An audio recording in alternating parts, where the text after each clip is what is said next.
नमस्कार, मैं हूं अंकिता शर्मा। भारतीय सीसीटीवी न्यूज में आपका स्वागत है। 25 सितंबर के इस बुलेटिन में आज के मुख्य समाचार। प्रधानमंत्री नरेंद्र मोदी ने आज जयपुर में भाजपा की परिवर्तन संकल्प महासभा को संबोधित किया। उन्होंने कहा कि जिस तरह से कांग्रेस ने सरकार चलाई है वह 0 नंबर की हकदार है। इसलिए राजस्थान के लोगों ने ठान लिया है कि गहलोत सरकार को हटाकर भाजपा को वापस लाएंगे। इससे पहले उन्होंने धानक्या में दीनदयाल उपाध्याय की जयंती पर उनके जन्म स्थली पहुंचकर श्रद्धांजलि अर्पित की। वहीं सभा स्थल पर ओपन जीप में खड़े होकर लोगों के बीच गए। यहां महिला कार्यकर्ताओं ने उनका स्वागत किया।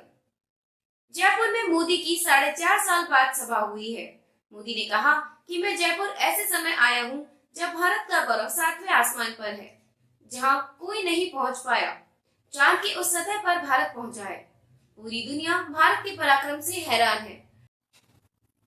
मोदी ने कहा कि अनेक दशकों से हमारी माताएं बहनें लोकसभा और विधानसभा में 33% आरक्षण की आस लगाए बैठी थी। उनकी यह उम्मीद आपके वोट की ताकत ने पूरी करके दिखाई है। आपके वोट ने मुझे चुना और मैंने आपकी सेवा की गारंटी दी। आज आपकी ये गारंटी मैंने पूरी कर दी है। इससे पहले सोमवार सुबह भोपाल में भाजपा कार्यकर्ताओं की एक विशाल सभा कार्यकर्ता महाकुंभ को संबोधित करते हुए प्रधानमंत्री नरेंद्र मोदी ने कहा, मध्य प्रदेश में कांग्रेस के शासन की पहचान थी कुनीति, कुशासन और करोड़ों का भ्रष्टाचार। आजादी के बाद मध्य प्रदेश में लंबे समय तक कांग्रेस का शासन रहा, लेकिन कांग्रेस ने साधन संपन्न मध्य प्रदेश को बीमारू बना दिया। मुख्यमंत्री अशोक गहलोत ने एक बार फिर संजीवनी क्रेडिट कोऑपरेटिव सोसाइटी मुद्दे को लेकर केंद्रीय मंत्री गजेंद्र सिंह शेखावत पर निशाना साधा। वे बोले, यदि गरीबों को न्याय मिलता है तो हम जेल जाने के लिए तैयार हैं। ये सब इसलिए बोल रहा हूँ ताकि गरीबों को न्याय मिल सके। हमने इसके लिए कोई कैंपेन नहीं चलाया है, इसलिए केंद्र सरकार को भी हमारी मदद करनी चाहिए। सीएम सोमवार को जोधपुर पहुंचे थे। यहां वे 180 करोड़ रुपए से ज्यादा के बजट के प्रोजेक्ट की सौगात देंगे। सीएम सुबह जब जोधपुर एयरपोर्ट पर पहुंचे तो उन्होंने मीडिया से बातचीत के दौरान संजीवनी मुद्दे पर निशाना साधा। गृह मंत्री अमित शाह ने अरुणाचल प्रदेश के दौरे को लेकर चीन की आपत्ति के बीच दो टूक जवाब दिया है। अमित शाह ने सोमवार को कहा कि कोई भी भारत की क्षेत्रीय अखंडता पर सवाल नहीं उठा सकता है। उन्होंने कहा, कोई हमारी 1 इंच जमीन भी नहीं ले सकता है। गृह मंत्री ने अरुणाचल के कीबिथु गांव में केंद्र की ओर से चलाई जा रही कई योजनाओं की शुरुआत की है। यह गांव भारत और चीन की सीमा पर स्थित है। अमित शाह ने कहा, आईटीबीपी और सेना के जवानों के शौर्य के कारण कोई भी आंख उठाकर हमारे देश की सीमा को नहीं देख सकता।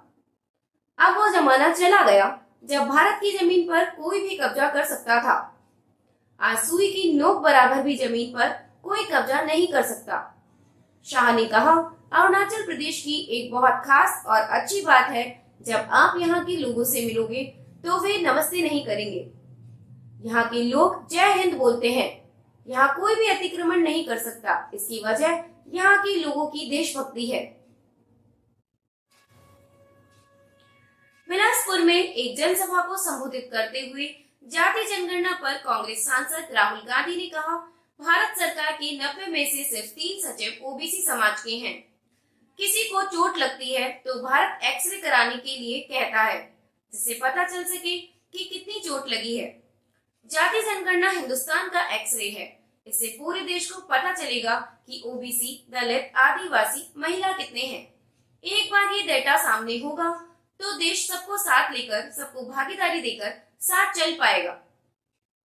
भारतीय निशानेबाजों ने सोमवार को एशियाई खेलों में शानदार प्रदर्शन जारी रखते हुए 3 स्वर्ण पदक सहित 3 पदक जीते, जिससे निशानेबाजी प्रतियोगिता में भारत 2 दिन में 5 पदक जीत चुका है। विश्व चैंपियन रुद्राक्ष पाटिल की अगुवाई में भारत की 10 मीटर एयर राइफल टीम ने विश्व रिकॉर्ड स्कोर के साथ मौजूदा एशियाई खेलों में देश के लिए पहला स्वर्ण पदक जीता। ऐश्वर्य प्रताप सिंह तोमर ने इसके बाद व्यक्तिगत स्पर्धा में कांस्य पदक जीता। उन्होंने कांस्य पदक के मुकाबले में रुद्राक्ष को पछाड़ा, जो चौथे स्थान पर रहे। भारतीय महिला क्रिकेट टीम ने एशियन गेम्स में कमाल का प्रदर्शन करते हुए गोल्ड मेडल जीता। हरमन सेना ने क्रिकेट के खिताबी मुकाबले में श्रीलंकाई टीम को 19 रनों से मात देकर भारत को टूर्नामेंट में दूसरा गोल्ड मेडल दिलवाया। भारत ने मैच में पहले बैटिंग करते हुए 7 विकेट पर 116 रन का स्कोर खड़ा किया था, जबकि श्रीलंकाई टीम 8 विकेट पर 97 रन ही बना सकी। छोटा लक्ष्य होने की वजह से एक वक्त लग रहा था कि श्रीलंका उलटफेर करने में कामयाब रहेगी, लेकिन भारतीय गेंदबाजों की कातिलाना बॉलिंग का उसके पास कोई जवाब नहीं था। तितास साधु ने 3 और राजेश्वरी गायकवाड़ ने 2 विकेट झटके। भारतीय निशानेबाजों ने सोमवार को एशियाई खेलों में शानदार प्रदर्शन जारी रखते हुए 3 स्वर्ण पदक सहित 3 पदक जीते, जिससे निशानेबाजी प्रतियोगिता में भारत 2 दिन में 5 पदक जीत चुका है। विश्व चैंपियन रुद्राक्ष पाटिल की अगुवाई में भारत की 10 मीटर एयर राइफल टीम ने विश्व रिकॉर्ड स्कोर के साथ मौजूदा एशियाई खेलों में देश के लिए पहला स्वर्ण पदक जीता।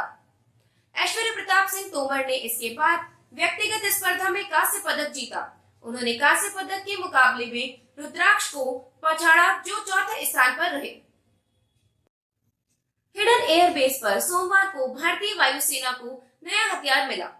पहले C295 मीडियम लिफ्ट टेक्निकल विमान को IAF में शामिल किया गया। इससे सेना की रसद तथा अन्य क्षमताओं में बढ़ावा होगा।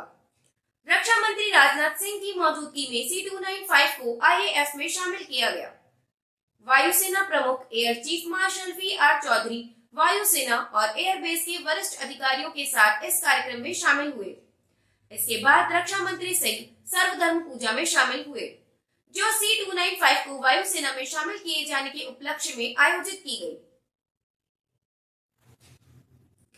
खालिस्तानी समर्थक और वारिस पंजाब डे के चीफ अमृतपाल सिंह के सबसे करीबी साथी पप्पलप्रीत सिंह आखिरकार गिरफ्तार किया जा चुका है। पंजाब पुलिस ने उसे अमृतसर के कत्थू नंगल से सोमवार को गिरफ्तार किया।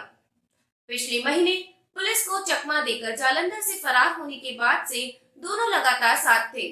आईजी सुखचैन सिंह गिल ने समाचार एजेंसी ANI से बातचीत में बताया कि पप्पलप्रीत सिंह पर राष्ट्रीय सुरक्षा कानून NSA लगाया गया है।